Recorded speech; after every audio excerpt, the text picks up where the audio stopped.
Okay, we've talked through the right-hand side of the business model canvas, the customer-facing side.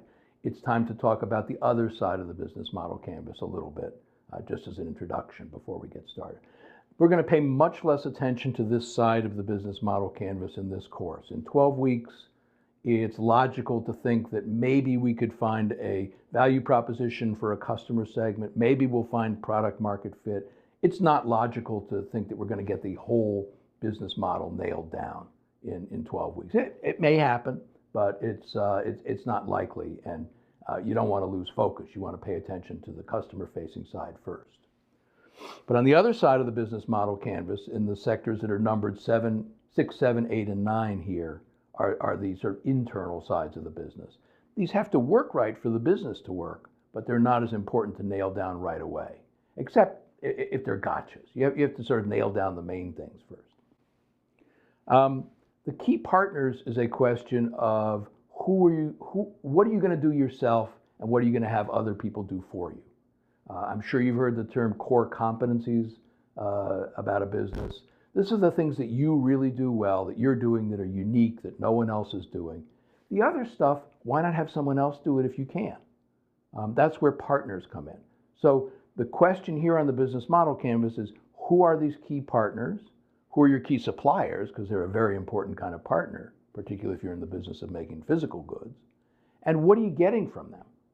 And of course, you don't get without giving, so when you get something from them, what are you giving back to them? What is your relationship with those partners like?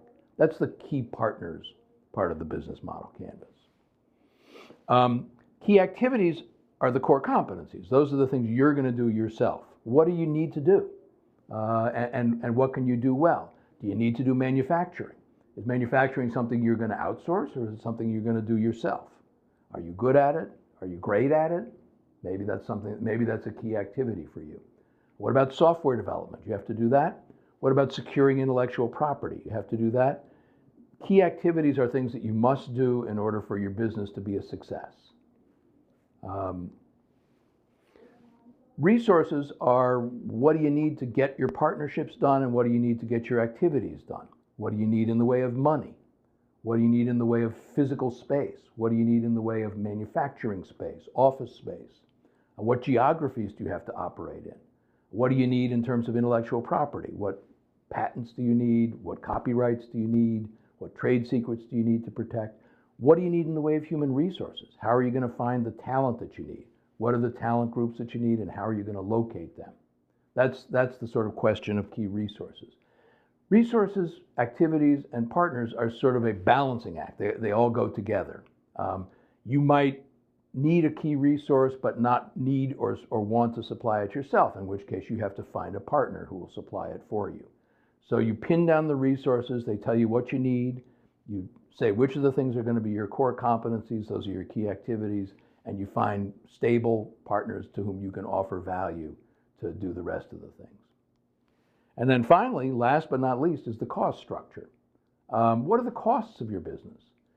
This is last in the business model canvas enumeration that we're doing today, but getting a rough beat on this may be first, because if you can't produce the thing profitably, you don't have a business at all.